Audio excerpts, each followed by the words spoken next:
Cerca Teleeuropa sul tuo Play Store o Apple Store e scarica la nostra app. Ancora spettacolo sold out per Massimo Ranieri e Ruderi di Cirella, lo spettacolo inserito nel cartellone Fatti di musica giunto alla 31esima edizione. Vediamo. La mia vita cominciò come l'erba, come il fiore, e mia madre mi baciò come fossi il primo amore.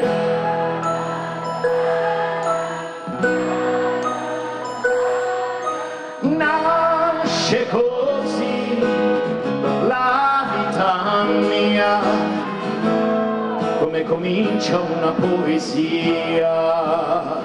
Grandi canzoni, racconti e colpi di teatro, uno degli artisti italiani più amati di sempre, Massimo Ranieri, ha fatto registrare il tutto esaurito in Calabria. Le immagini si riferiscono al Teatro dei Ruderi di Cirella con Sogno su un Desto, lo spettacolo che viaggia nella musica tra tradizione e innovazione e che continua a conquistare il pubblico. Ranieri accompagnato da una grande orchestra, Max Rosati alla chitarra, Flavio Mazzocchi al pianoforte, Pierpaolo Ranieri al basso, Luca Trolli alla batteria, Donato Senzini per i piatti e Stefano Indino alla fisarmonica, un evento promosso da Fatti di musica giunto alla 31esima edizione. La mia 31esima rassegna festival del miglior live d'autore italiano, che premia con il Riccio d'Argento del nostro maestro orafo Gerardo Sacco, riserva grandi appuntamenti, grandi eventi ed anche varie sezioni. Tra queste il Ferragosto Live Festival, che ormai è tradizione qui al Teatro dei Ruderi di Cirella a Diamante, grandi eventi, grandi nomi e soprattutto un pubblico straordinario. La Calabria bella, quella che riesce a portare